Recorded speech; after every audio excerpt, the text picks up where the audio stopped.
¿Lo pueden ver? Sí, profe.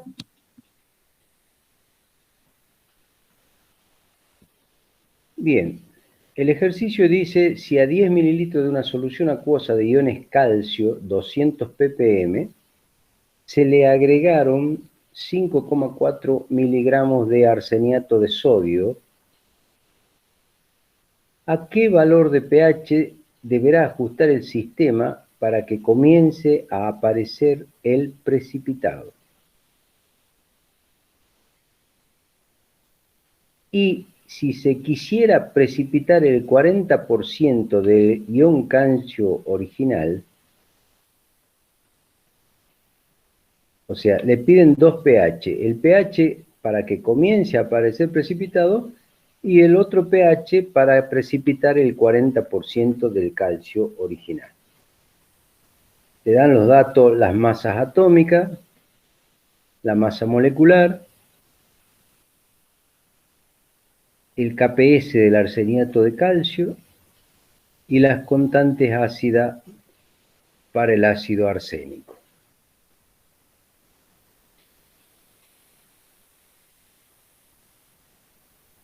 Y bueno, lo primero, calcular la concentración del calcio, de los iones calcio, 200 ppm.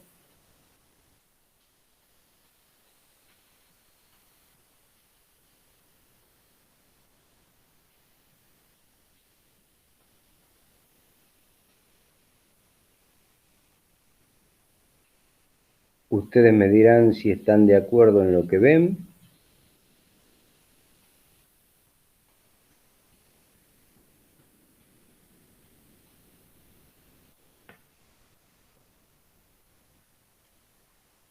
Después la concentración del arseniato de sodio, de la sal.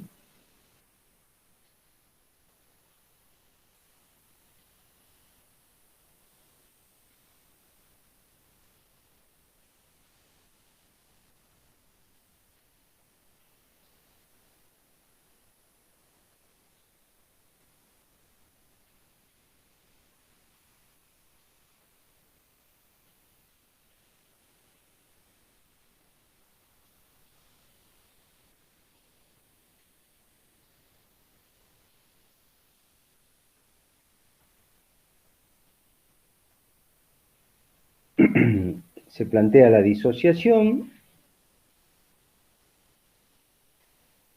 la hidrólisis,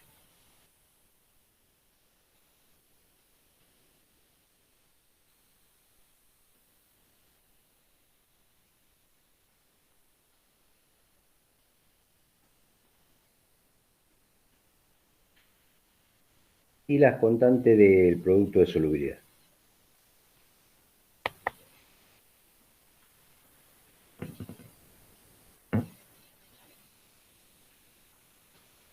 Del KPS del arseniato de calcio se despeja la concentración del ion arseniato necesaria para que precipite. Entonces, ese dato es la condición. Se va al balance de masa para las especies de arseniato y se hace una ecuación parásita. Ya está colocada directamente la ecuación parásita. ¿Eso se entiende? Significa que todas las especies del ácido arsénico quedan en función de arseniato, nada más. Se saca factor común arseniato y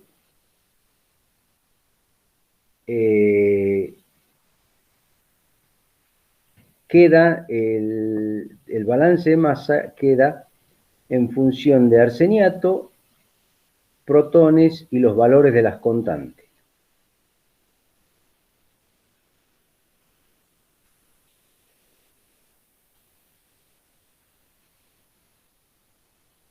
Igual a la concentración total del ion arseniato.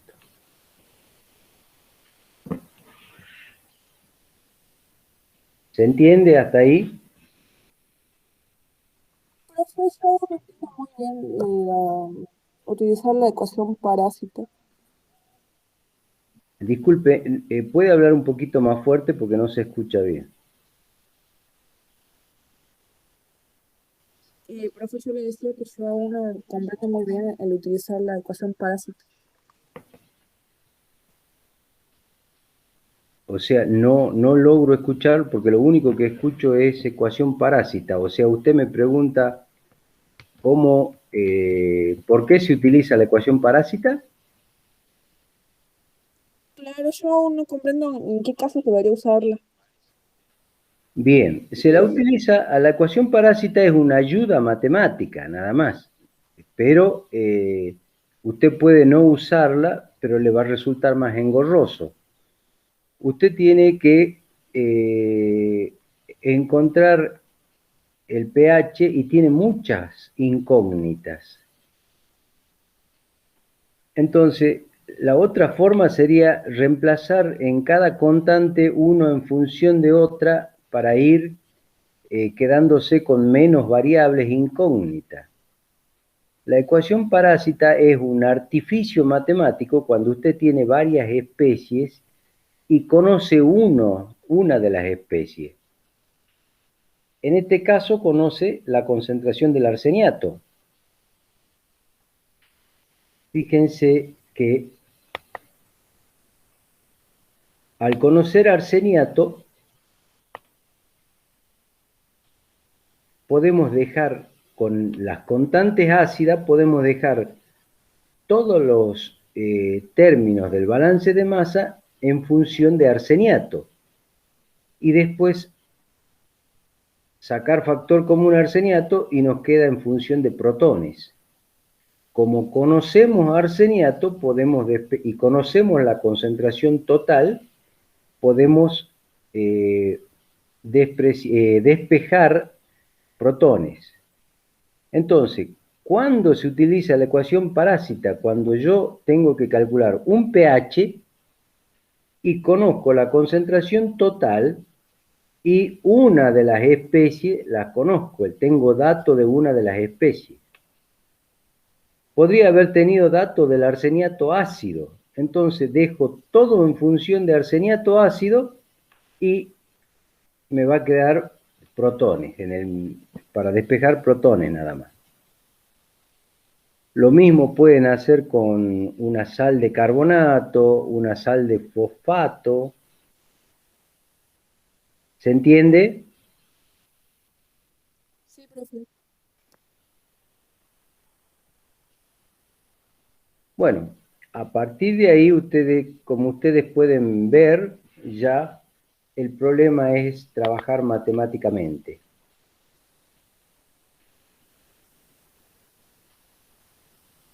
El único inconveniente es,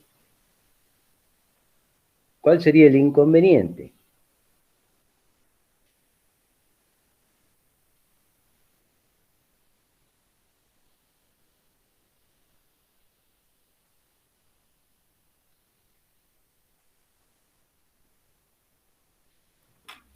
La cúbica, Exacto, la cúbica. La cúbica, que tienen que tener el criterio, ustedes cuando ven una ecuación cúbica, primero, obsérvenla bien si es que llegaron bien a una cúbica. Segundo, eh, observen los valores que aparecen en la cúbica para ver si es posible despreciarla, considerarla muy pequeña frente a la cuadrática. Y en función de eso, analizar directamente la eliminación del término cúbico.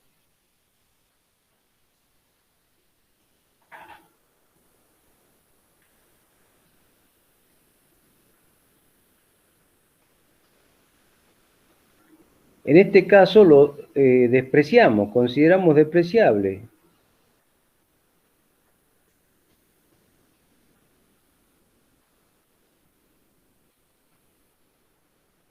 pese a los valores. Fíjense los valores del denominador, del orden de 10 a la menos 13 por 10 a la menos 8, sería 10 a la menos 21. 10 a la menos 25 sería el orden del denominador. Un valor muy, muy pequeñito.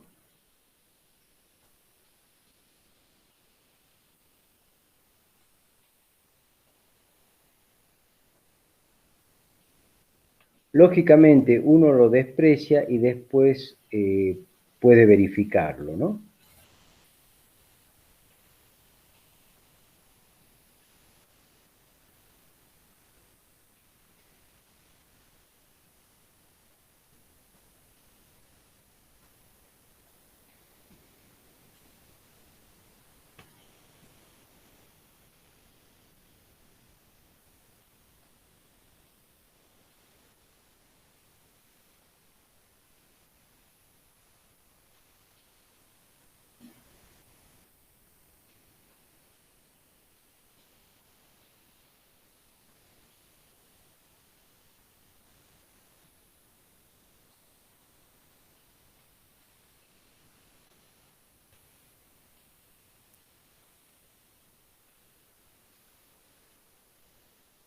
¿Alguna duda?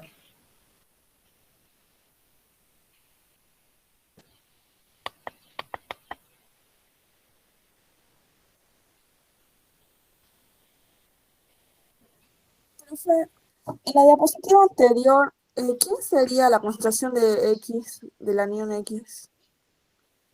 En esta diapositiva. Sí. Ah, muy buena pregunta. ¿Ven? ¿Qué sería el anión X? El contrañón del calcio. Exacto, el contraión. El contraión, o sea, que es puede ser cloruro, puede ser ioduro, puede ser bromuro. Es el contraión que lo necesitan para completar el balance, ¿me entienden?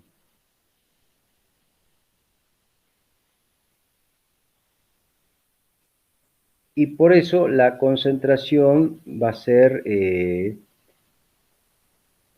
con respecto al, si es que acuérdense que el cloruro de calcio es divalente, la estequiometría les dice que eh,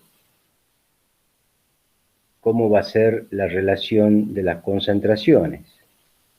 Y ahí sería un 2 por 5 por 10 a la menos 3. Lo que pasa que acá usted no está disolviendo cloruro de calcio, sino ya tiene la concentración de calcio de dato, ¿me entiende? Si le hubieran dicho, disuelve tanta masa de cloruro de calcio, ahí sí esa masa de sal libera el doble de calcio. ¿Seguro que es el doble de calcio? ¿Está bien lo que estoy diciendo?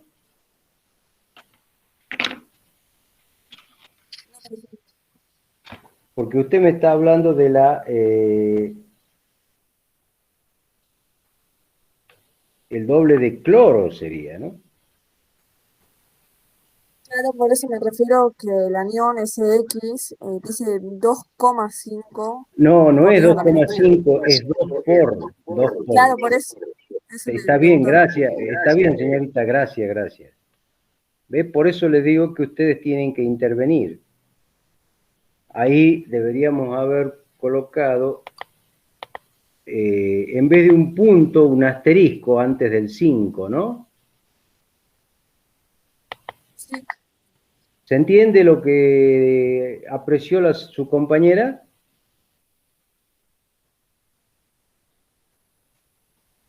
Sí, Sí, profe. profe. Sí, profe. Bien. Lo mismo para el calcio del sodio. Así como está el caso del sodio, tendríamos que haber puesto arriba.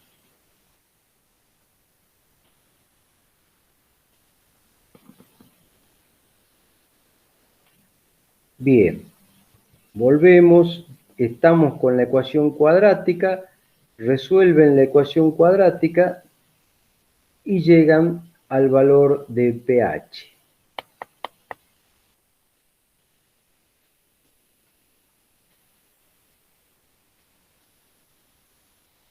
Y calculan toda la concentración de todas las especies.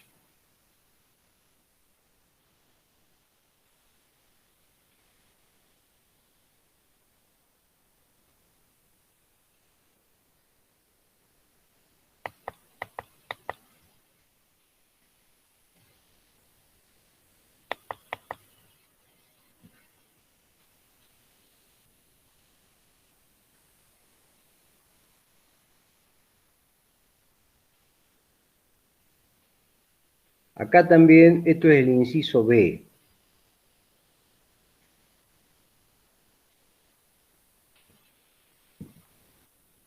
El 60% nos pide para que quede el enunciado, dice,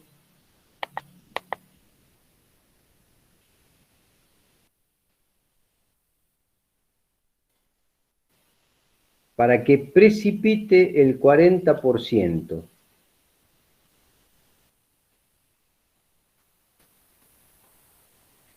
O sea que el 60% tiene que estar como ion calcio en solución. O sea que ya tenemos el dato del precipitado y del calcio en solución. Se nos facilita la tarea.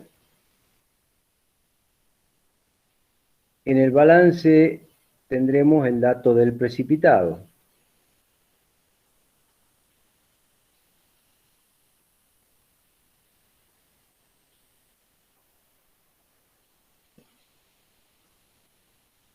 ¿Se entiende lo que estoy diciendo?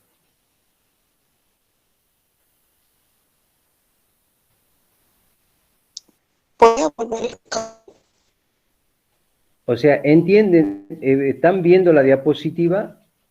Que estamos trabajando con los porcentajes que nos pide el enunciado. O sea que el 40% del calcio original esté como precipitado. ¿De dónde son esos 3P o qué representan? P es el precipitado, ¿sí? Es el arseniato de calcio. Eso representa P. ¿De acuerdo? Ahí pongo 3P para no poner la fórmula, pero si no tendría que poner 3 por la concentración de arseniato de calcio. Pero como es un sólido, es medio incoherente colocar la concentración de la sal, porque está como sólido, digamos. ¿Se entiende? Por eso se coloca M o se coloca P. ¿De acuerdo? Y ahora, Y el factor 3 porque es el balance de calcio, y estequiométricamente hay 3 iones calcio en esa fórmula.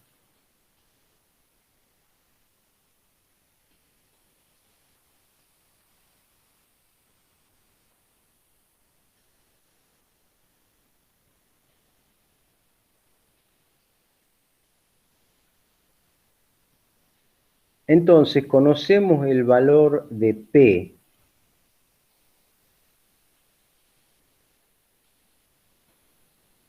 Después lo único que hace es despejar, sería. Lo que hicimos es despejar P nada más del balance de masa. ¿Están de acuerdo?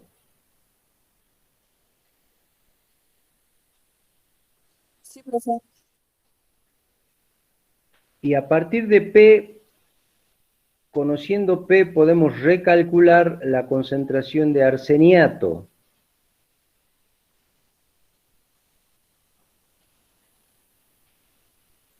Al conocer el valor de arseniato, vamos al balance de masa, que tiene que estar completo. Y en el balance de masa, ahora, se le agrega un término que es el precipitado. ¿Se entiende eso? Por eso aparece 2P ahí. Sí, profe. ¿Se entiende?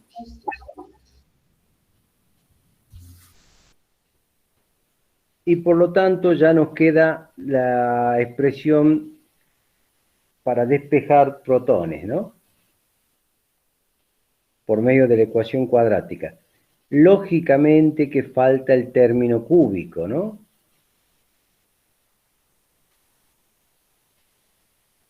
Y hay un problema de... no se olviden que acá hay un signo más. En la parásita hay un signo más que falta, ¿no?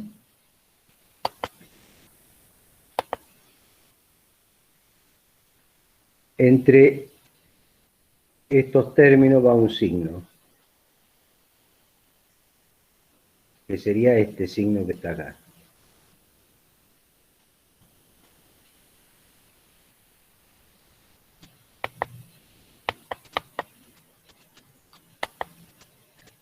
Y así calculan el pH para que precipite el 40% del ion calcio original.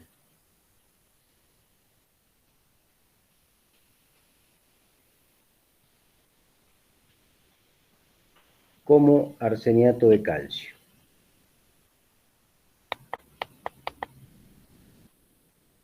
Y pueden calcular las nuevas concentraciones de las especies en ese punto de pH.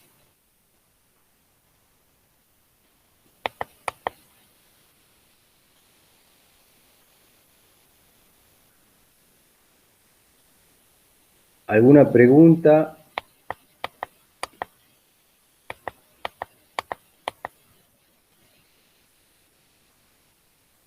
Fíjense que el pH para que comience a precipitar era 9,49. O sea que empiezan a alcalinizar y comienza a precipitar. ¿Qué quiere decir? La sal se disocia, el arseniato se disocia, el arseniato se hidroliza y se forma el ácido arsénico. Pero con hidrólisis alcalina, que es un poco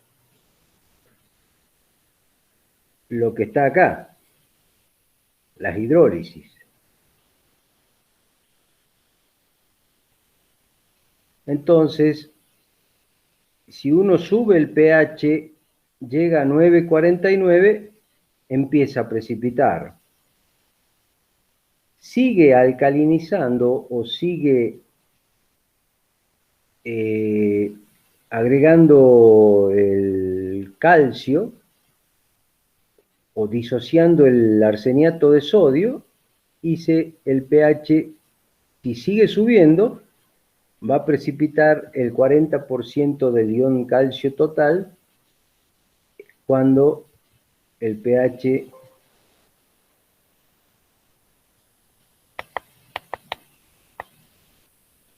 llegue a 10.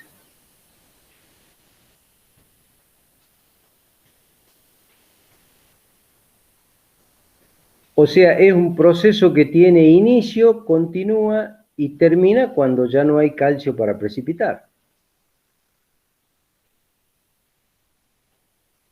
De la misma manera se podría haber dicho el 99% del calcio total, o 99,9. Cuando se precipita el 99,9 del calcio, se dice que la precipitación es cuantitativa. ¿De acuerdo?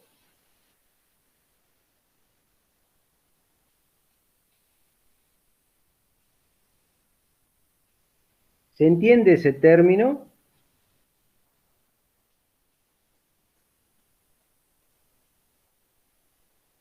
Sí, profe. Porque en algún ejercicio le van a decir a qué pH la precipitación será cuantitativa y no le van a dar datos. Entonces ustedes dicen, para que una precipitación sea cuantitativa tiene que precipitar el 99,9% del ion. Entonces ya saben cuánto está precipitado y cuánto queda en solución. ¿Se entiende, no?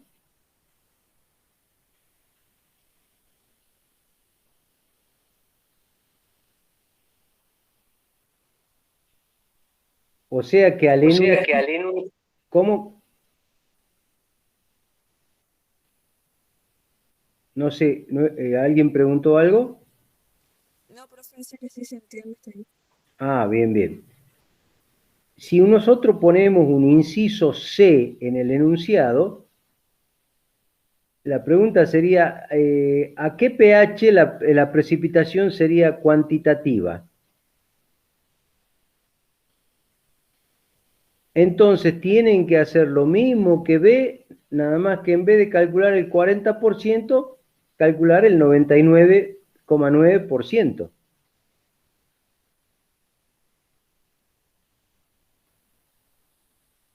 ¿De acuerdo? Sí, profe. Bien.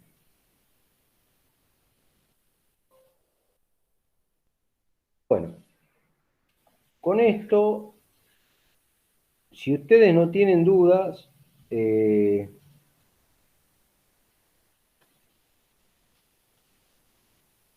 quieren que hagamos un ejercicio más o pasamos a Redox. Empezamos Redox. ¿Podemos hacer uno más, profe?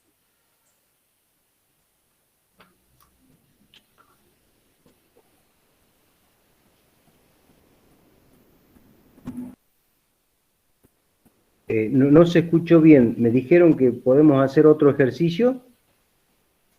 Sí, profe. Sí, sí, profe. Bueno, ustedes, a ver,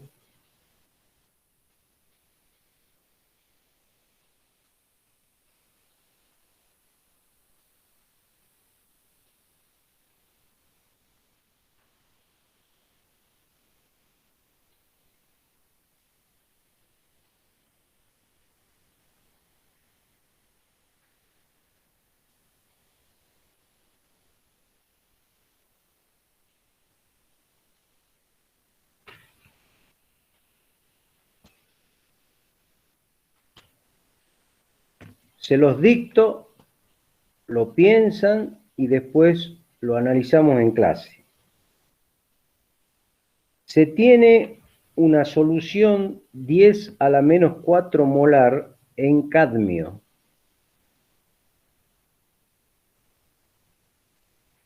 ¿Están escribiendo?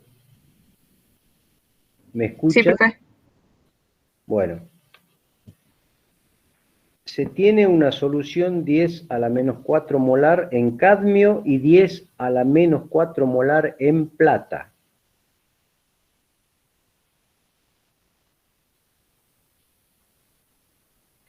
¿Qué pH debe tener la solución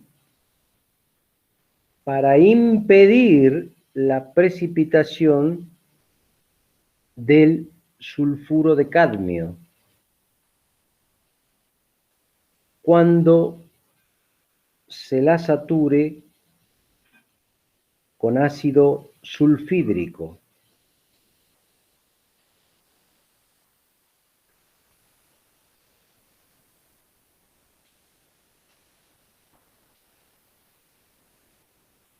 Repito, ¿qué pH debe tener la solución para impedir la precipitación del sulfuro de cadmio cuando se la sature con ácido sulfídrico?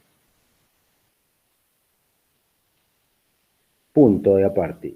¿Qué concentración de protones sería necesaria para impedir la precipitación del sulfuro de plata?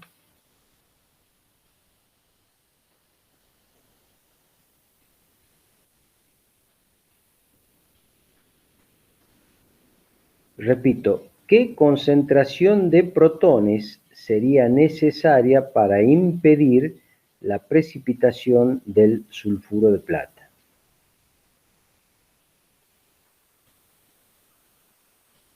Comente el resultado. Datos: KPS del sulfuro de cadmio 10 a la menos 28. KPS del sulfuro de cadmio 10 a la menos 28. KPS del sulfuro de plata 10 a la menos 49.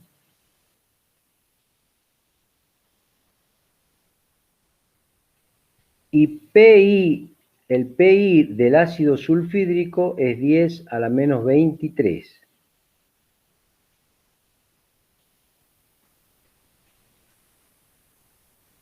¿Se entiende?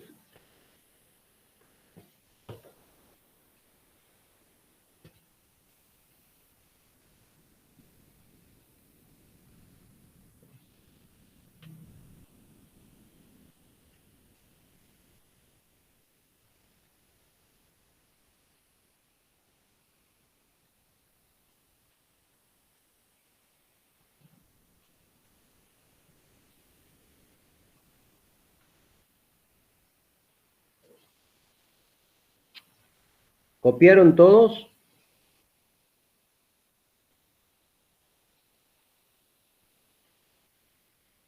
Sí, profe. Bueno, lo leen, lo comprenden y en 10 minutos volvemos para la resolución. ¿De acuerdo? Sí, profe. Los libero 10 minutos.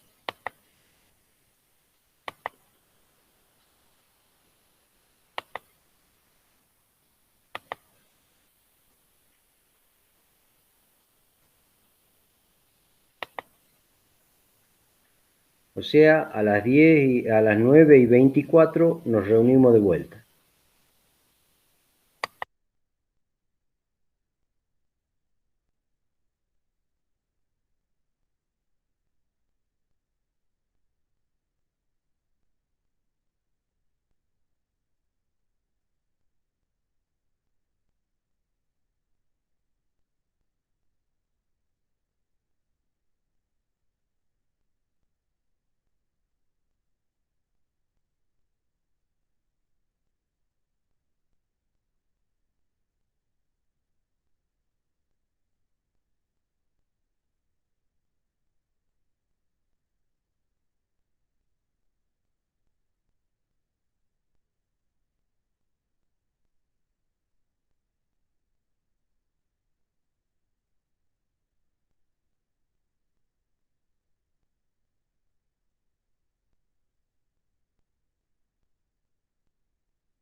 Bien.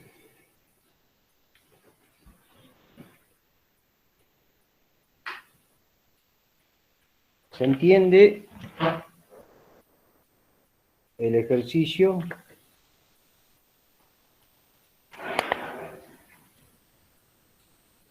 ¿Se entiende el ejercicio?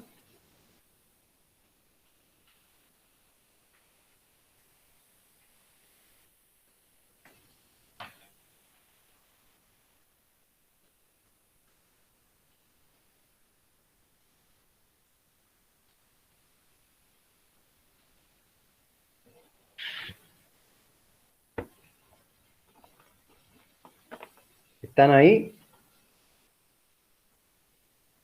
Sí, profe.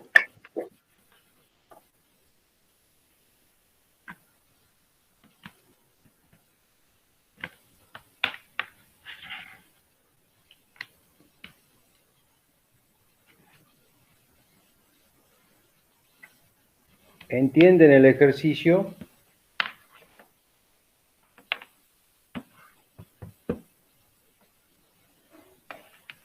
Sí, profe. Sí, se entiende.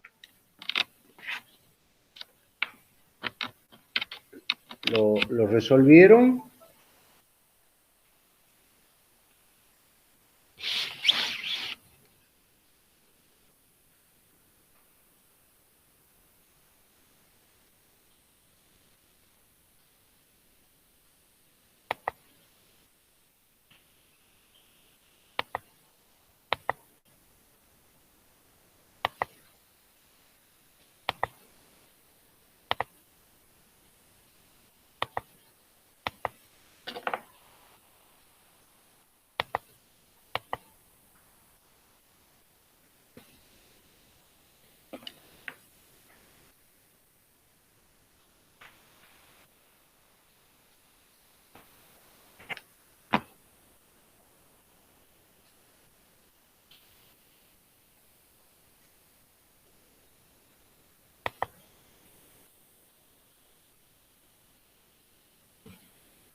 Primero, entienden lo que pide, ¿no es cierto? ¿Qué pH debe tener la solución para impedir la precipitación? Y del sulfuro de cadmio. ¿Y cuál sería la concentración de protones necesaria para que no precipite el sulfuro de plata?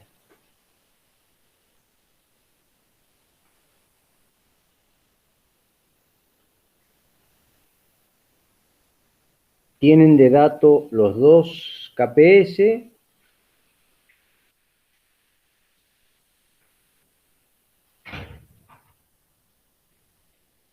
Y de ahí pueden despejar concentración de sulfuro.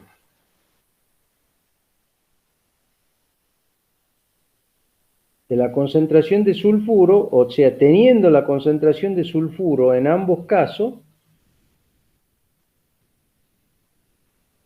uno será del orden de, en el caso del cadmio, de la concentración de sulfuro necesaria será del orden de 10 a la menos 24. Y en el caso de la plata, la concentración de sulfuro para que precipite la plata será del orden de 10 a la menos 41.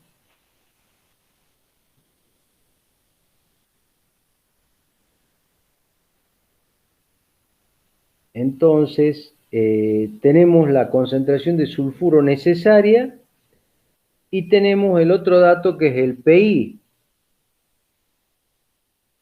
Vamos al PI y reemplazamos sulfuro en el primer caso y obtenemos que la concentración de protones es del orden de 3,16, por lo tanto el pH es menos 0,5 para el inciso A. Y para el segundo precipitado, o sea, para impedir que precipite la plata, el pH la concentración de protones es un valor muy alto.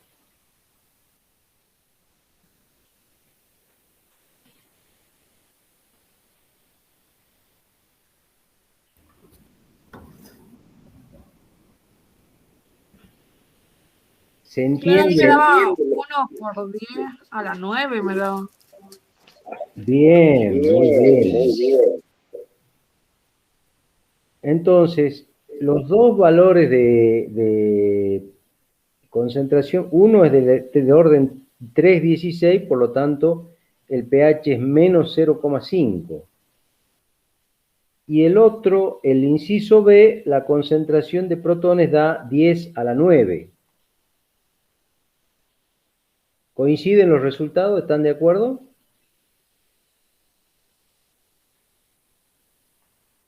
Sí, profe. Eso me mareó los resultados que eran medio raros. Pensé que estaba dándome mal.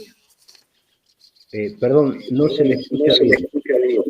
Que cuando lo hice pensé que me estaba dando mal o estaba equivocándome en algo por los resultados medio que me dieron muy grandes. Claro, no. En el primer caso, el inciso A se puede lograr, o sea, de hecho se logra, por eso precipita el sulfuro de cadmio, y entonces, si uno acidifica demasiado, ya no precipitaría. Si uno lleva a un pH menor que 1, ya empieza a precipitar menos, y si alcanza el pH menos 0,5, ya no precipita.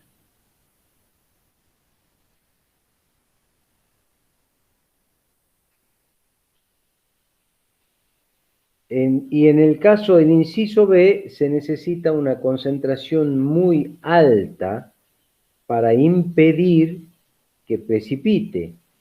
O sea que prácticamente en un medio ácido puro y concentrado, lo cual a ese pH es muy difícil de conseguir, ¿no?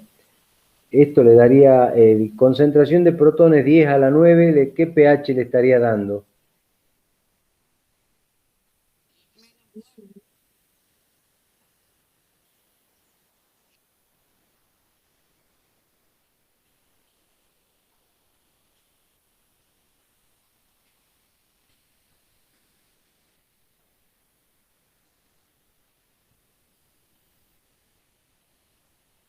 Si la concentración de protones es 10⁻⁹,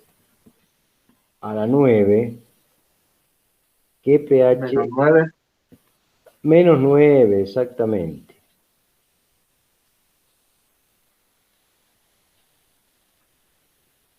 Lo cual es medio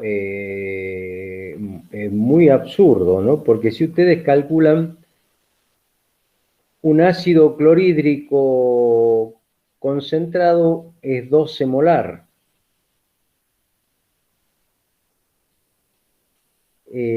¿Cuál sería el pH de una gota del concentrado?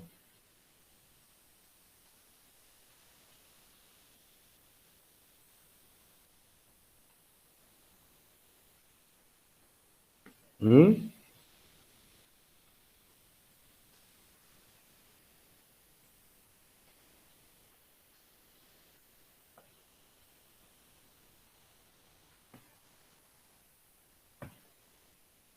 ¿Sería -1? ¿Cómo? Dijo ácido clorhídrico 12 molar, dijo. 12 molar.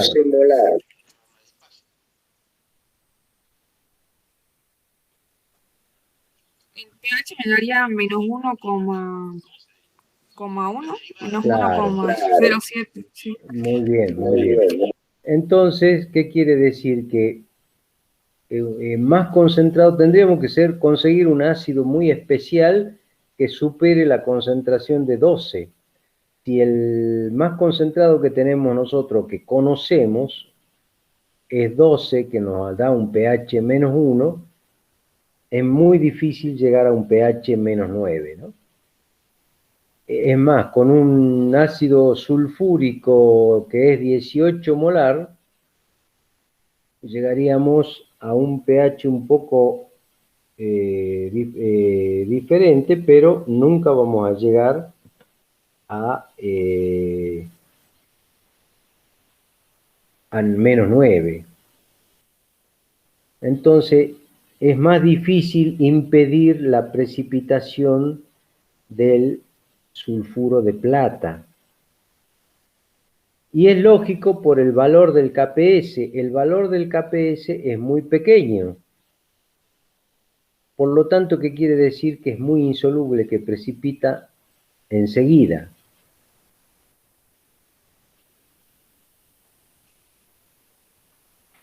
¿Se entiende eso?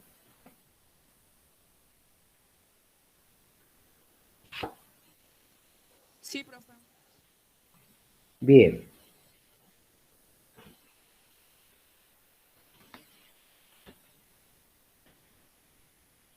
Vamos a empezar con redox. ¿O alguien tiene alguna duda, alguna pregunta?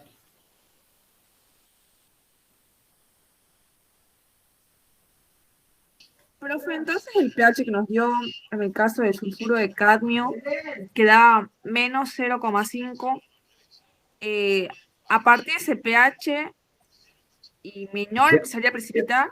ya no precipita. Ah, claro. O sea, la pregunta era para impedir Claro, sí. que precipite, ¿no? Sí.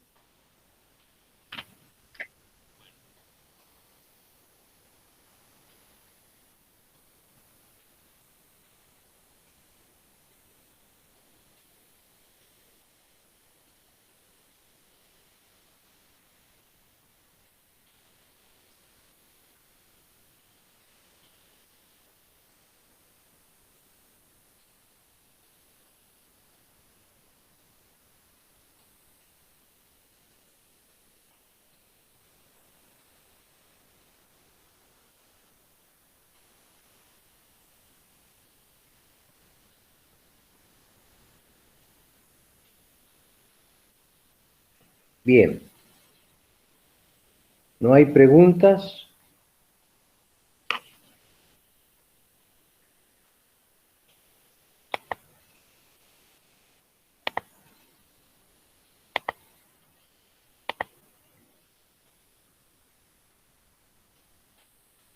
Acabo de presentar una diapositiva de redox.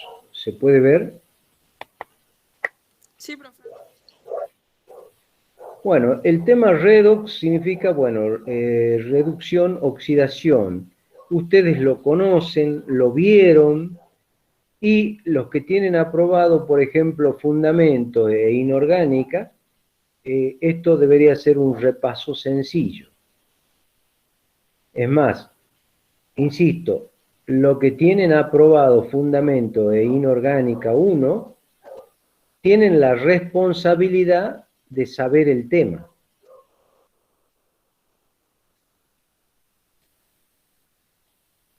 Porque si no, la nota que tienen es mentirosa, ¿no? Acuérdense que aprobar implica una responsabilidad, que es que ustedes superaron el tema o la materia. Por lo tanto, no debería ser demasiado inconveniente. De todas maneras, vamos a ir un poco de lo más básico a lo más complicado. Siempre pueden preguntar, siempre pueden interrumpir. Es más, háganlo, pregunten, interrumpan. Ustedes ya saben que históricamente el concepto de oxidación implicaba intercambio de oxígeno. Se decía que había oxidación cuando había intercambio de oxígeno. Y de reducción cuando había un intercambio de electrones. Antiguamente esa era una forma de diferenciar la oxidación de la reducción. Normalmente el oxidante toma electrones y pasa a su forma reducida del oxidante.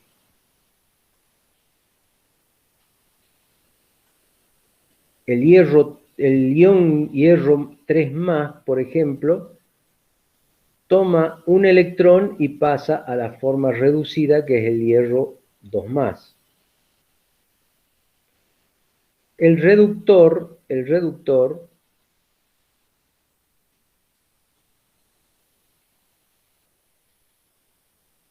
¿qué pasa con el reductor? Pasa a la forma oxidada y ya no toma, sino es un donante de electrones, pasa a la forma oxidada del reductor más los electrones.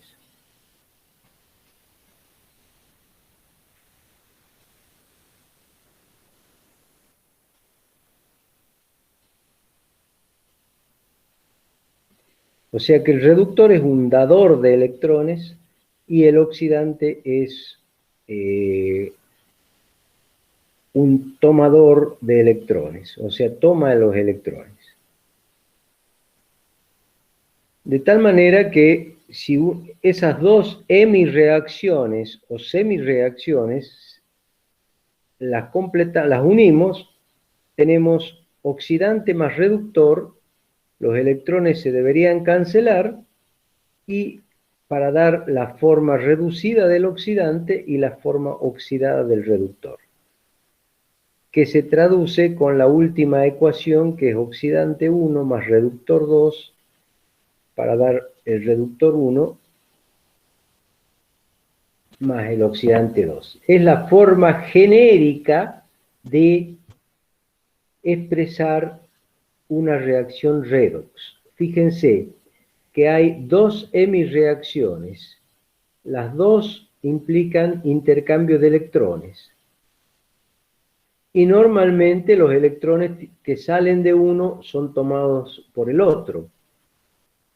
Por lo tanto, no puede haber una reacción sola, sino que siempre son dos reacciones y son simultáneas.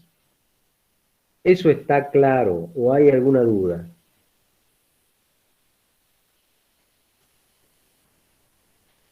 ¿Hay preguntas?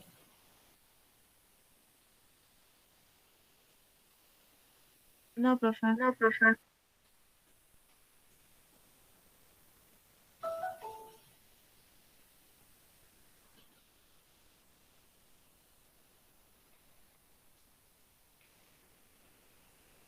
Bueno, en el cambiado de diapositiva, en esta diapositiva dice la identificación o caracterización del ion antimonio más 3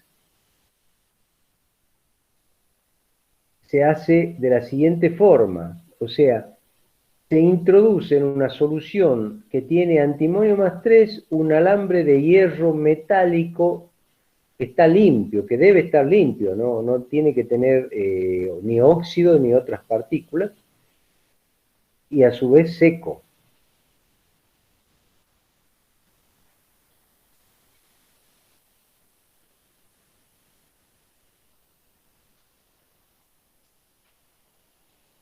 Entonces, ¿qué va a suceder?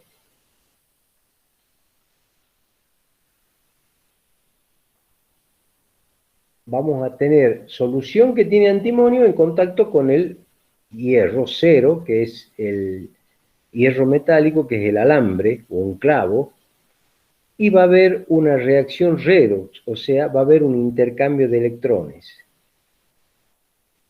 observándose las siguientes hemireacciones. El ion antimonio va a tomar 3 electrones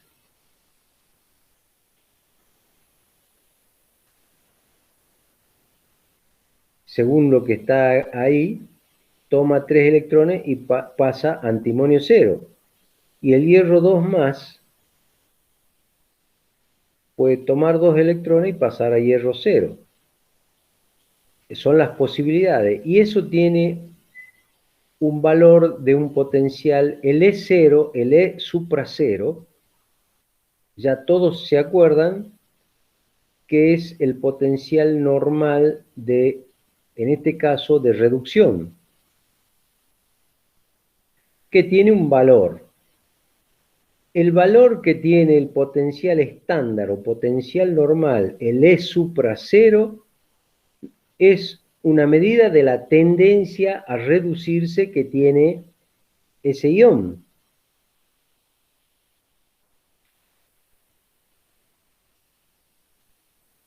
Entonces, como se observa ahí, ¿quién se reducirá? ¿El hierro o el antimonio?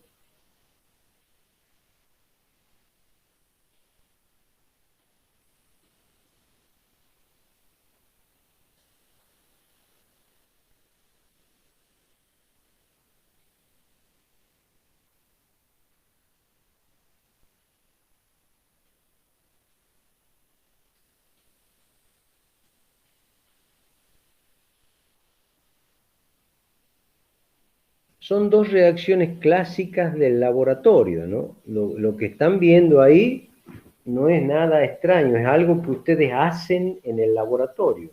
Es más, son reacciones de reconocimiento.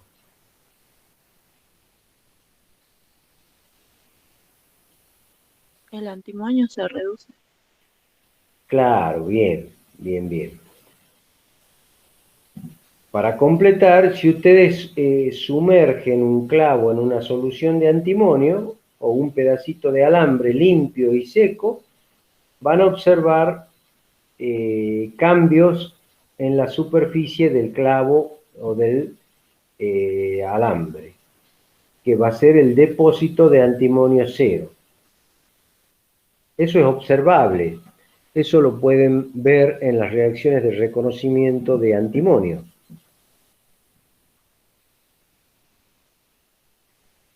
Otro ejemplo, el inciso B. El inciso B dice, para reconocer manganeso 2+, usamos el persulfato de sodio, bueno, el anión persulfato. ¿Se llama persulfato o no?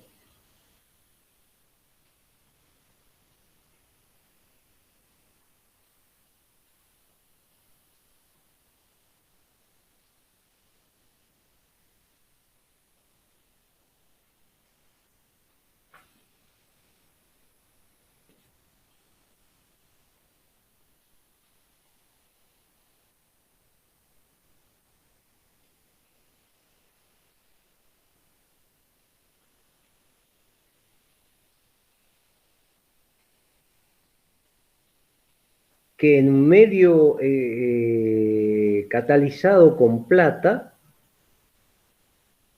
y calentando nos cambia las características del sistema. Tenemos una solución incolora mezclada, que es la solución de manganeso, más el persulfato. Agregamos unos cristalitos de plata, un cristalito de plata, y de pronto cambia de color, pasa a ser violácea. Entonces, eso indica la presencia de manganeso.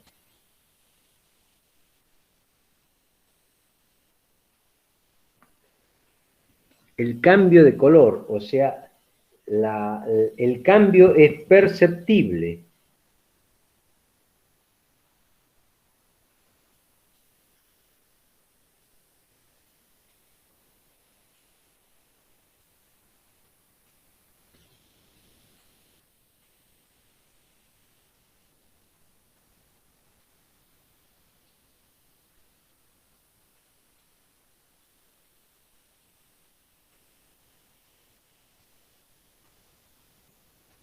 ¿Alguna pregunta?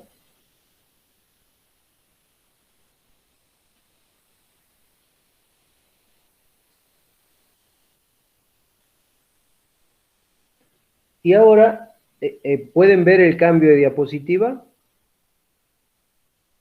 Sí, sí se ve.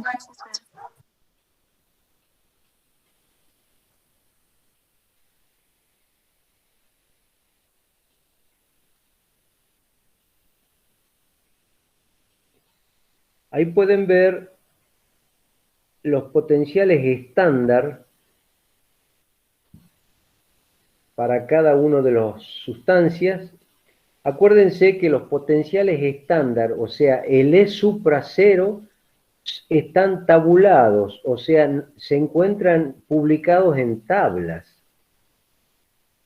Por lo tanto, uno va a la tabla y lo saca de ahí, lo obtiene de ahí al valor.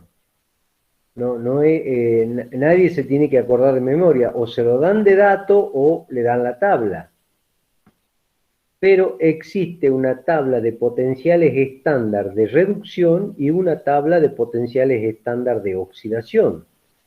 Lo único que cambia es, el valor numérico no cambia, sino cambia el signo del valor numérico y el sentido de la reacción química.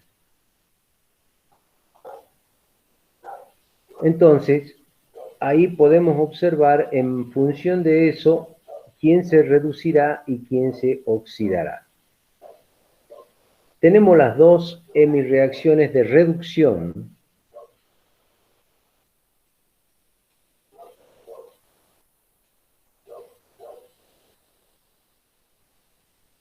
El ion manganeso se oxida y pasa de manganeso más 2 al ion permanganato, que está con un estado de oxidación más 7.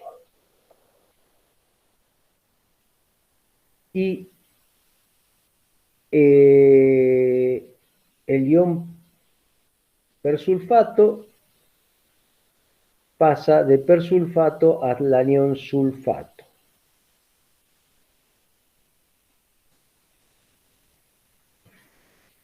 Son ejemplos que ustedes lo van a ver, lo van a palpar, lo van a hacer. Por eso tienen que intentar verificar que se cumpla lo que está en la diapositiva.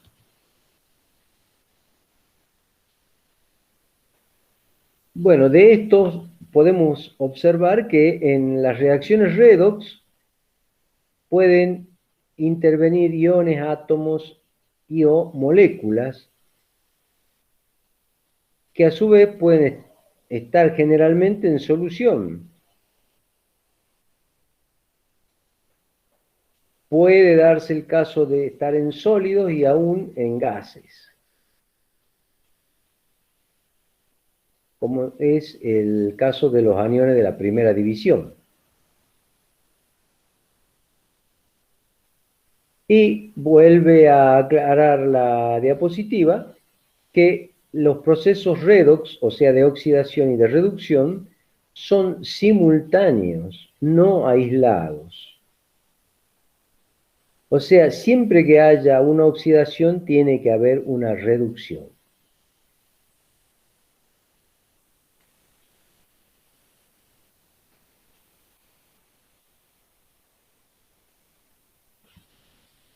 Bien, ¿alguna pregunta, alguna duda?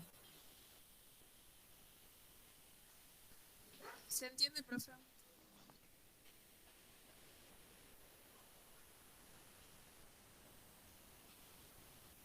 No, no escuché, disculpe.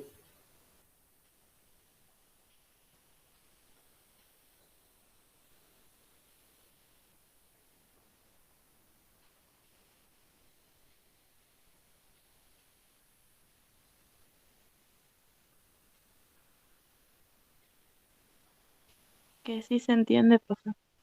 Ah, bueno, gracias.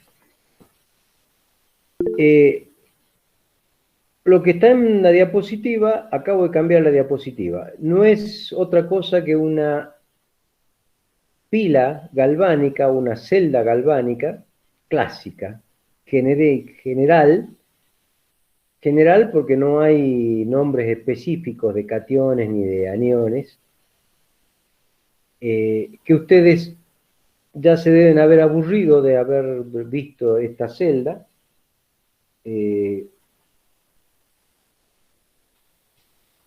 Saben cómo funciona.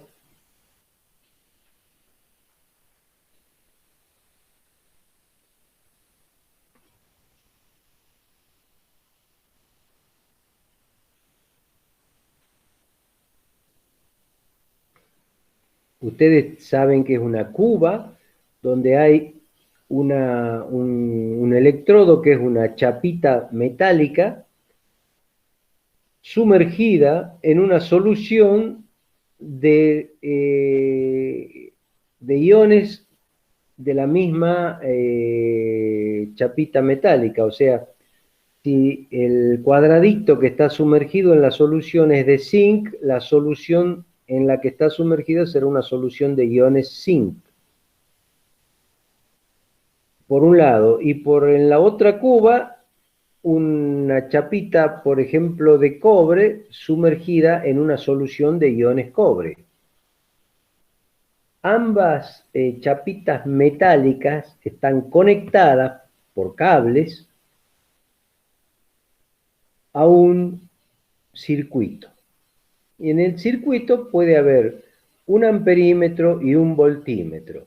Acuérdense que el amperímetro registra intensidad de corriente eléctrica y el voltímetro registra diferencia de potencial, o sea, la tensión. Y se coloca una resistencia antes del amperímetro que se simboliza con esa línea como serrucho, como dientes de serrucho, que significa que hay una resistencia ahí.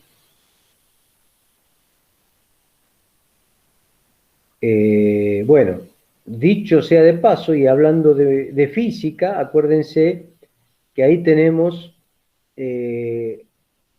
un voltímetro que nos mide en voltios. Las unidades que mide el voltímetro es en voltios.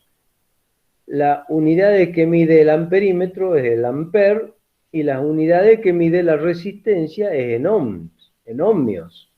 De ahí viene la ley de ohms. ¿Se acuerdan de la ley de Ohm? Resistencia por intensidad es igual a diferencia de potencial. Todo eso se acuerdan, ¿no es cierto? Pero para que el circuito... Sí. ¿Preguntaron algo? No, profe, sin querer se tope.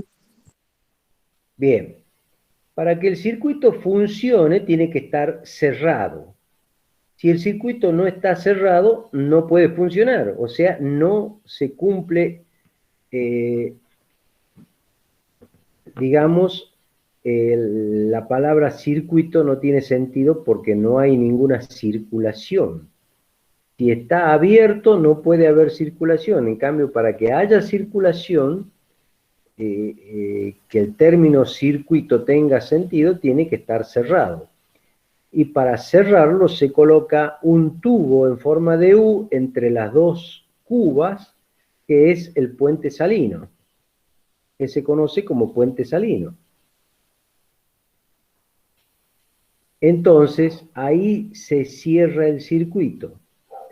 Y el puente salino no es solamente un tubo en U, es un tubo que contiene en su interior una sustancia mezcla entre unos electrolitos fuertes, como puede ser el cloruro de potasio, en una sustancia gelatinosa llamada agar-agar, y que tiene los extremos taponados, los dos extremos, pero no taponado herméticamente, sino semipermeable. Ese tapón es semipermeable, de manera que permite el intercambio de iones.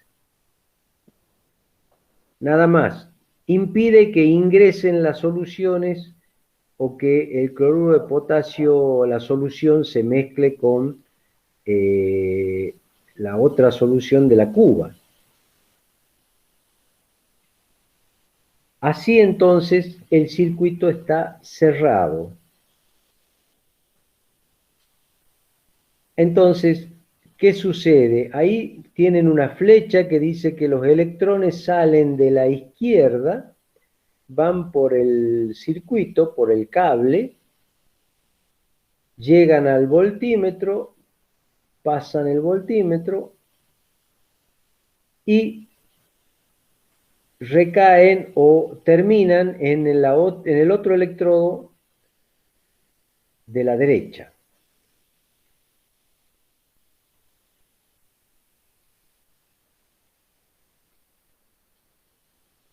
Entonces, en el primer caso, en el electrodo de la izquierda, la chapita de zinc está perdiendo electrones y los iones pasan a la solución.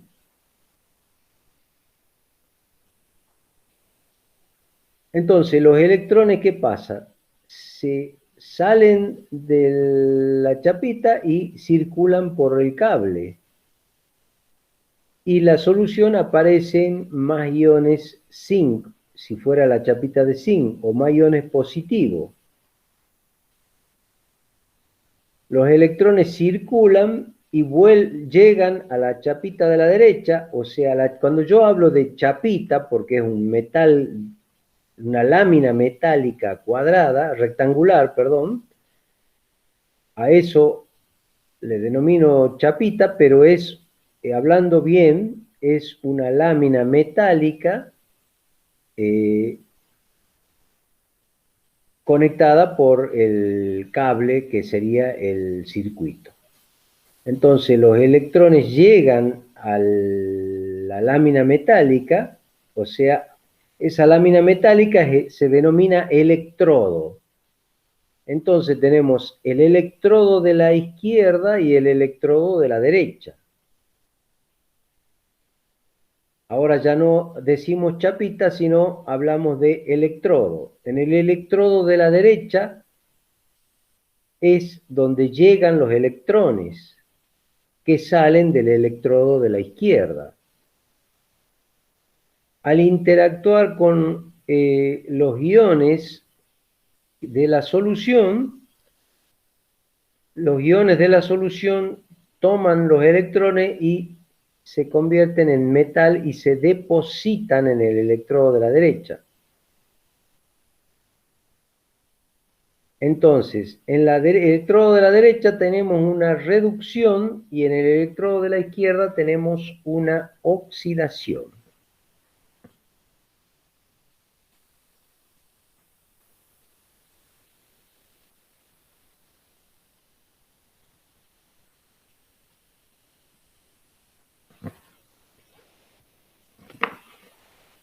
Llamándose al electrodo de la izquierda donde se produce la oxidación ánodo y al electrodo de la derecha donde se produce la reducción cátodo. Todo esto ustedes ya lo conocen, ya se acuerdan de ello. Y si volvemos, bueno, terminemos.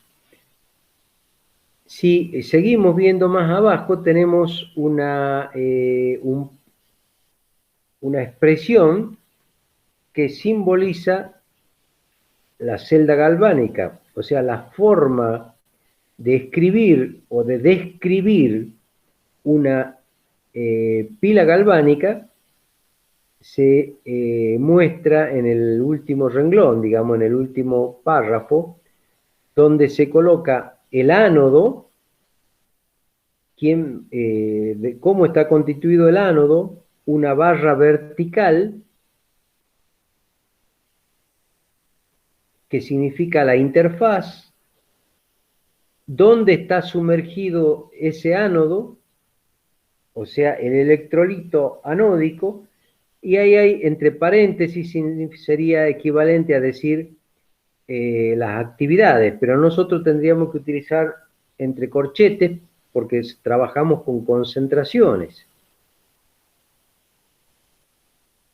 Entonces, el ánodo, si por ejemplo se trata del ion zinc sumergido en, del zinc, del metal sumergido en los iones zinc,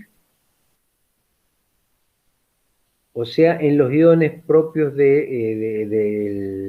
electrodo. Luego aparecen dos barras verticales que simbolizan el puente salino, o sea, el tubo en U. Y ya estamos ahora en, acabamos de describir, o hemos descrito, la cuba de la izquierda. Ahora vamos a la cuba de la derecha.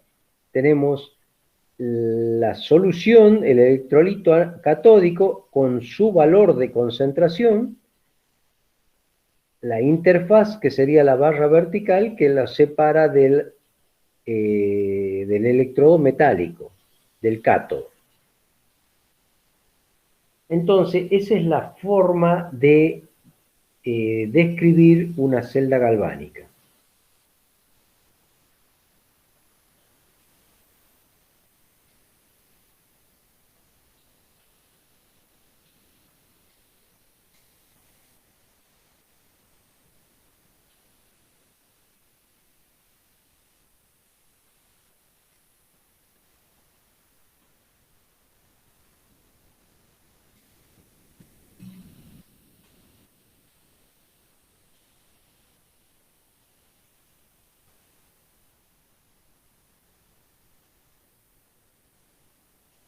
¿Alguna duda? ¿Se entiende?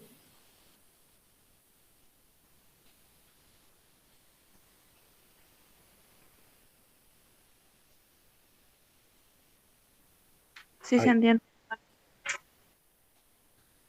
¿Está todo claro?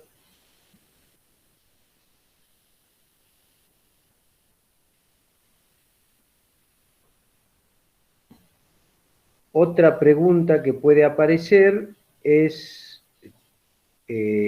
por ejemplo, la pregunta 4 del parcial puede ser,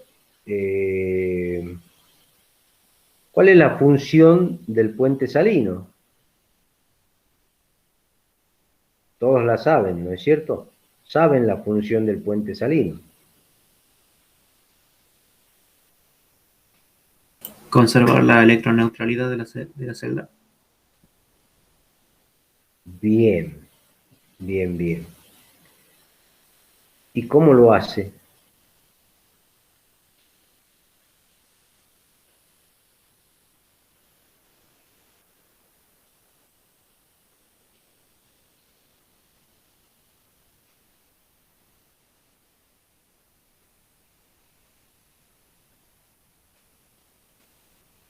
¿Cómo permite mantener la electroneutralidad?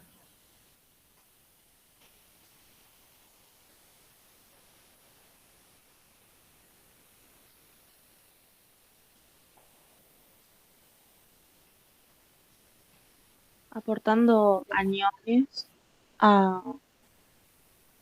vendría a ser el cátodo que queda con carga negativa y cationes para el ánodo que queda con carga negativa. Claro, claro. Bien, bien. O sea, acuérdense que hay un desbalance en el ánodo, aparecen nuevas cargas positivas, o sea, de pronto se inunda de cargas positivas, hay un desbalance de cargas. Es ahí cuando el puente salino aporta cargas negativas.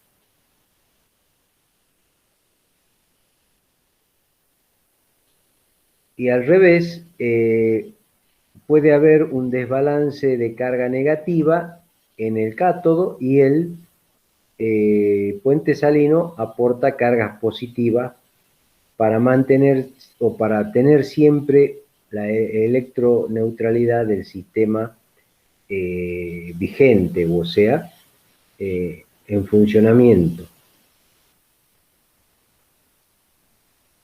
Bien.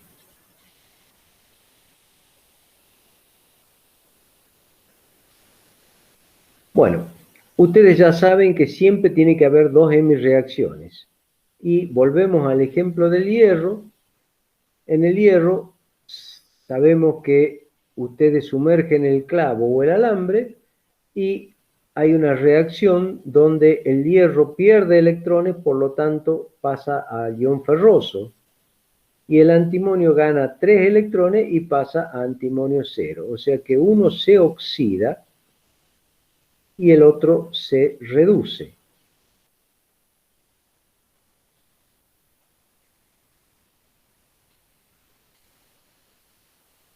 Estas dos reacciones, ya saben, son simultáneas. Se dan siempre juntas y por lo tanto la combinación de ellas es una pila, forma una pila galvánica. Y siempre tenemos que lograr que matemáticamente el número de electrones sea igual al final, en la reacción final. Por lo tanto, si se da el caso de que hay 2 electrones por un lado y 3 por el otro, habrá que afectar un factor de manera que iguale la cantidad de átomos de hierro y de átomos de antimonio, de manera que la cantidad de electrones sea igual y se anule matemáticamente.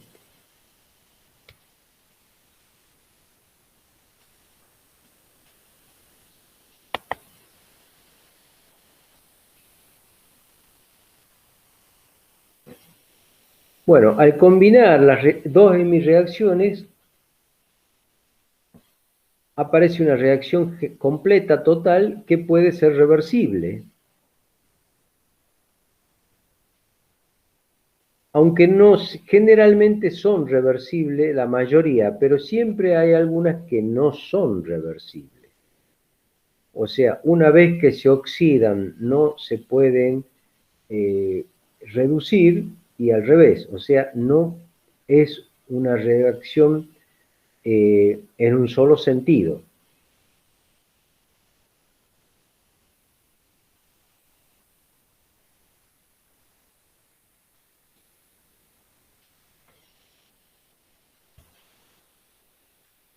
Lo más común que ustedes van a hacer es el caso del ion tiosulfato cuando lo convierten al ion tetratianato.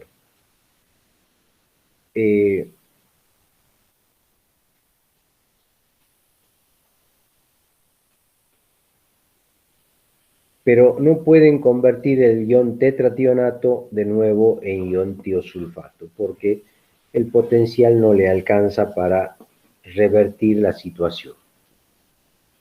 Un poco de información para que sepan que hay casos en que no es reversible el sistema redox. Vamos a potencial de electrodo. Potencial de electrodo es lo que hemos hablado de el valor de la FEM.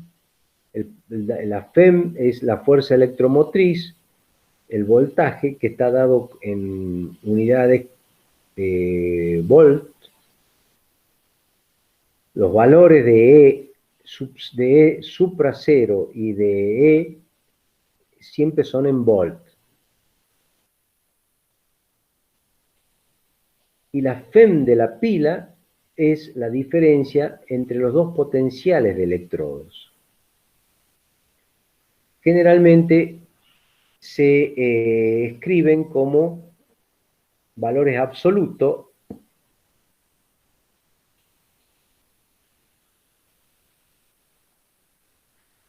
que se simbolizan como E del cátodo menos E del ánodo, o sea, el potencial del cátodo menos el potencial del ánodo.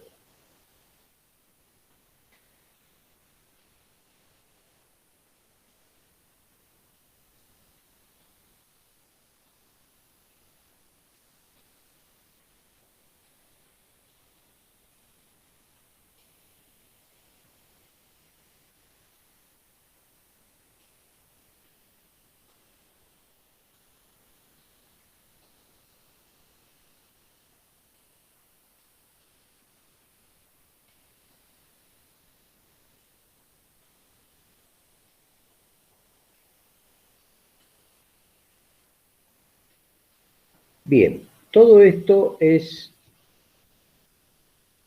un poco lo que sucede, explicar lo que sucede en el contacto entre el electrodo y la solución de los iones de los cuales está constituido el electrodo. En la interfase, o sea, en el lugar donde entra en contacto el electrodo con la solución, existe la formación de una doble capa eléctrica. Entonces, hay dos fenómenos simultáneos experimentales que están dados por la disolución de los átomos superficiales del metal que dejan los electrones sobre la superficie y sus iones positivos se difunden en la solución. Eso es lo que ocurre en el ánodo. Y los iones metálicos, el otro fenómeno simultáneo es los iones metálicos en la solución, que están en la solución, se acercan a la superficie del metal por difusión y toman los electrones que están llegando por el cable conector y se depositan como metal. Esos dos fenómenos son simultáneos e instantáneos. Ambos fenómenos se pueden dar a diferentes velocidades. Y esa diferencia de las velocidades puede generar una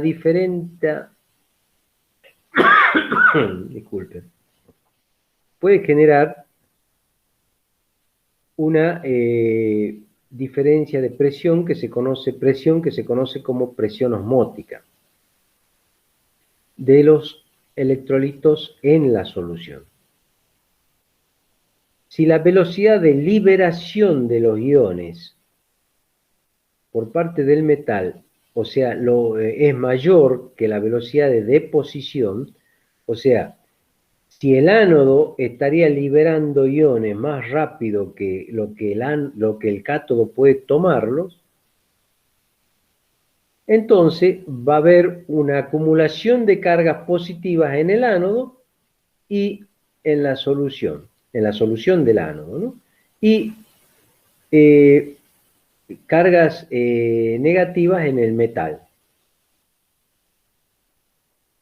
Entonces, al haber cargas positivas negativas en el metal y positivas en la solución,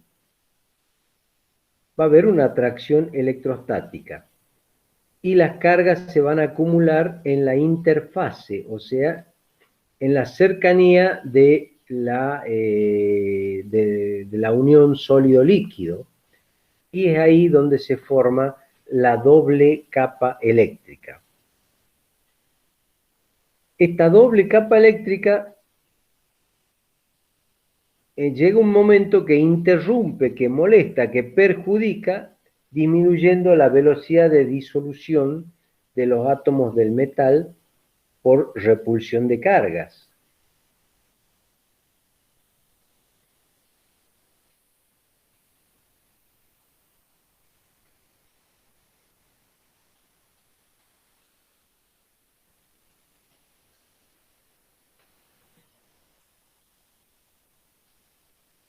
O sea, llega un momento en que la velocidad de disolución es menor porque, por acción de la doble capa eléctrica.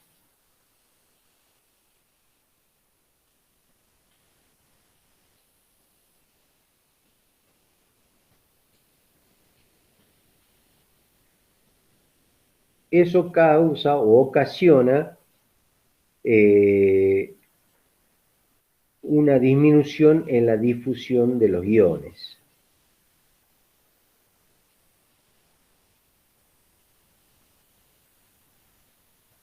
Y lógicamente, cuando hay efectos contrarios, hay competencia. Y recién cuando las dos velocidades, la de deposición con la de disolución, se igualan, se dice que hemos llegado al equilibrio, en donde el número de iones descargados será igual al número de iones depositados. Es ahí donde estamos en el equilibrio.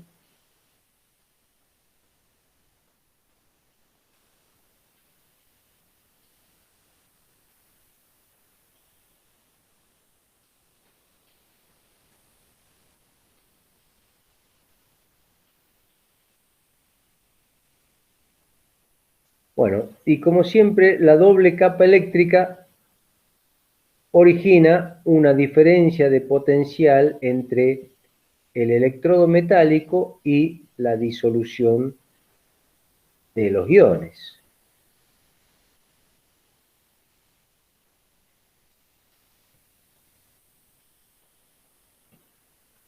Y como saben, al acumularse los electrones en el metal, se forma una carga negativa en el electrodo y la solución se carga positivamente.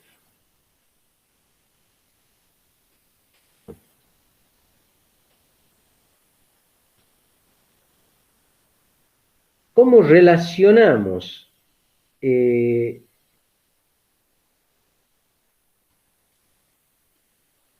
la concentración con los potenciales usando una ecuación muy conocida para ustedes, que es la ecuación de Nernst? Es la ecuación que nos vincula el potencial de la pila con el potencial estándar de la reacción y las concentraciones de los iones.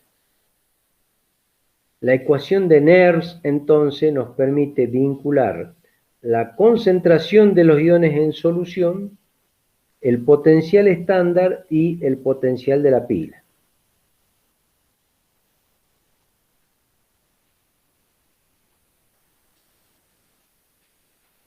Siempre trabajando en condiciones normales de presión y temperatura. Entonces, nos quedará que la ecuación de Nernst se reduce al potencial de la hemireacción, que va a ser igual al potencial estándar, o sea, al E supra 0, más el valor 0,059 sobre N, que N es el número de electrones puestos en juego en la reacción, por el logaritmo decimal de la concentración de los iones metálicos. El valor 0,059 resulta de multiplicar la R, que es la constante general de los gases, T, que es la temperatura en grados Kelvin, y en el denominador tenemos N, que es el número de electrones, por F, que es un Faraday, que equivale a 96.500 Coulomb. Y lógicamente tenemos el factor 2.3 o 2.03, que es el factor que me convierte el logaritmo neperiano a logaritmo decimal. O sea, de esos 4 números, la multiplicación de R por T por el factor sobre el Faraday nos da el valor 0,059 sobre N. Y con el logaritmo convertido de neperiano a logaritmo decimal. ¿Eso está claro?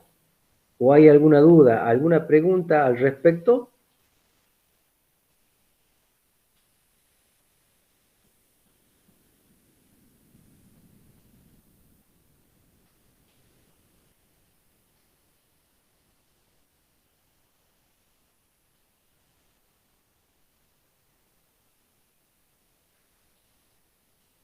¿Se entiende? Todo esto es conocido por ustedes, ¿no?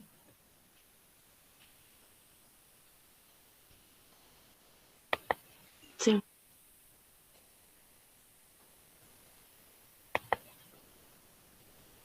Bueno,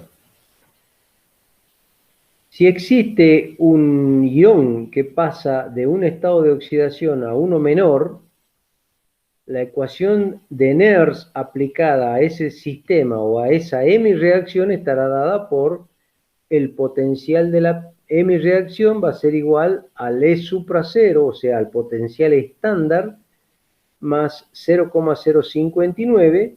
Si hay un solo electrón, es sobre 1 por el logaritmo de la concentración de la forma oxidada sobre la concentración de la forma reducida.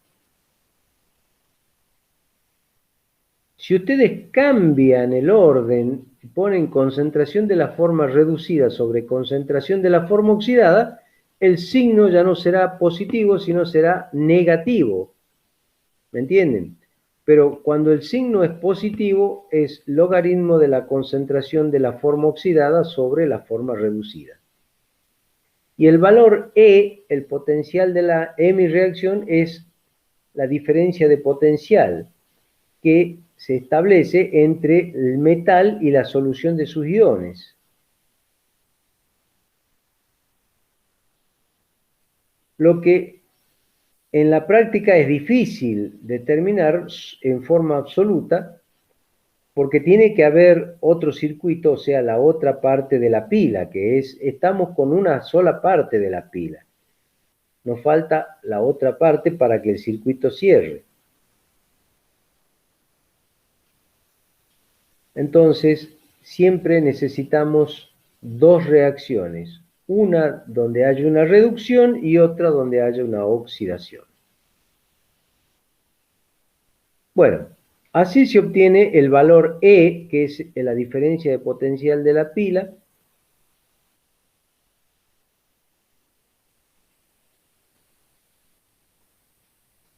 conociendo el potencial del cátodo y el potencial del ánodo.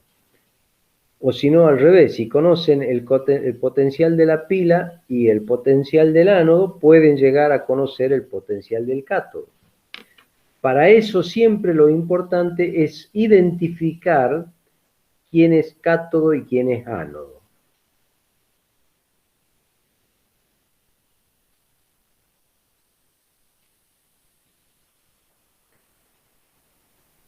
Bien, cuando uno de los electrodos o de las hemireacciones es un electrodo que da potenciales reproducibles, estables y conocidos, se trata de un electrodo de referencia. O sea, se usan los electrodos de referencia porque nos permiten conocer el potencial de sistemas desconocidos. De hecho, ejemplos de electrodo de referencia son el electrodo de calomel saturado, el electrodo de hidrógeno. O sea, ¿qué quiere decir? El electrodo de hidrógeno es de referencia porque tiene un valor fijo de potencial, que es 0 voltios. Entonces, si uno coloca ese electrodo y coloca otra reacción, puede conocer el potencial de la hemireacción desconocida porque el otro es de referencia, es valor 0. O si no, lo puede contrastar contra otro electrodo de diferencia de potencial conocida, como puede ser el de calomel o el de plata, cloruro de plata. Existen otros comerciales también, ¿no? Y acá tenemos un ejercicio de aplicación de la ecuación de Nernst. Dice, averiguar el potencial de cada uno de los siguientes electrodos. Y le da plomo, el inciso A, plomo 0 y el ion plomo 2 más con una concentración de 0,1 molar. Y le da el E0. O sea, directamente aplican la ecuación de Nernst. Se fijan, plantean las ecuaciones correspondientes y aplican la ecuación de Nernst y hacen el cálculo. Tienen el E supra 0, ustedes tienen que encontrar el E para cada inciso.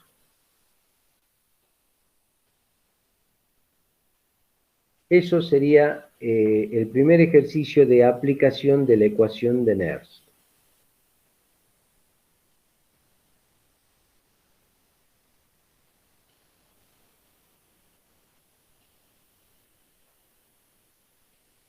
Se entiende cómo trabajar ahí, es directamente aplicar la ecuación de Nernst y reemplazar el valor de E0, cuántos electrones están puestos en juego, y multiplicar por el logaritmo de la forma oxidada sobre la forma reducida. En pocas palabras, E va a ser igual a menos 0,126 más 0,059 sobre 2 por el logaritmo de 0,1 molar, del valor 0,1 molar. Eso sería el inciso A. ¿Se entiende?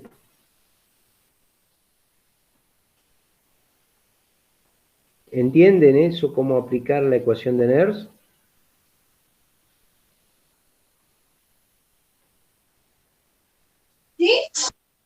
Sí, profe.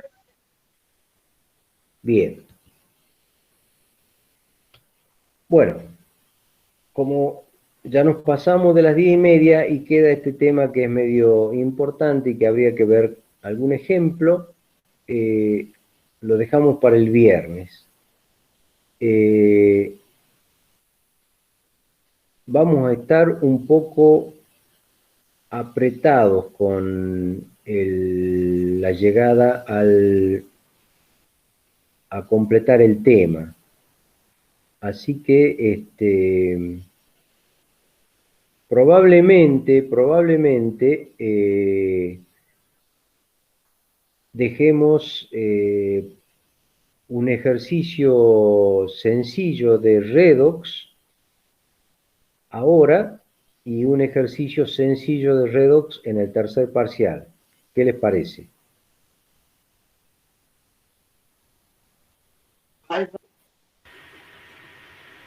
Bueno, profe. Sí, profe.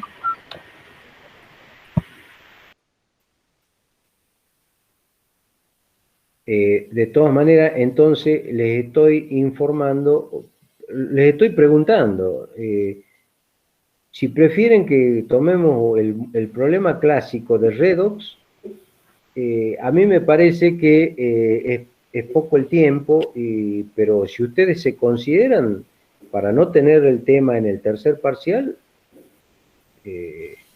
las ventajas son que depende cómo estén ustedes para el parcial de la semana que viene. ¿Quién mejor que entrar?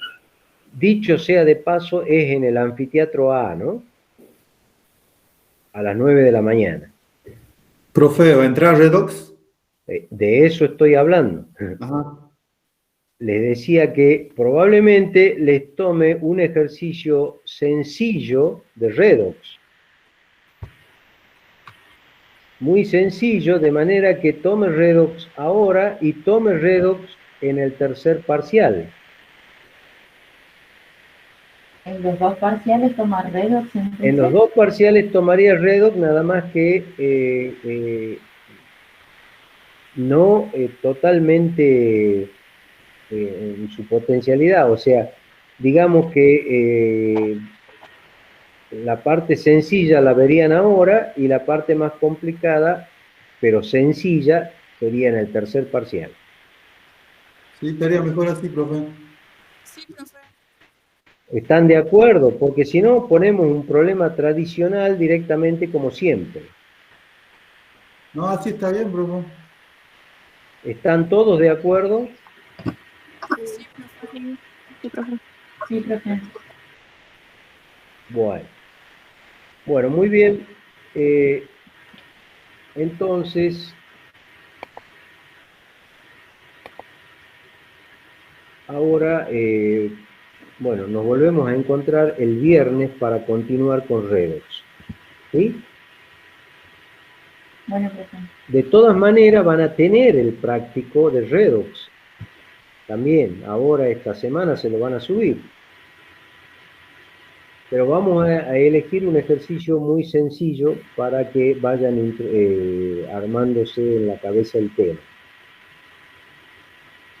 Bien.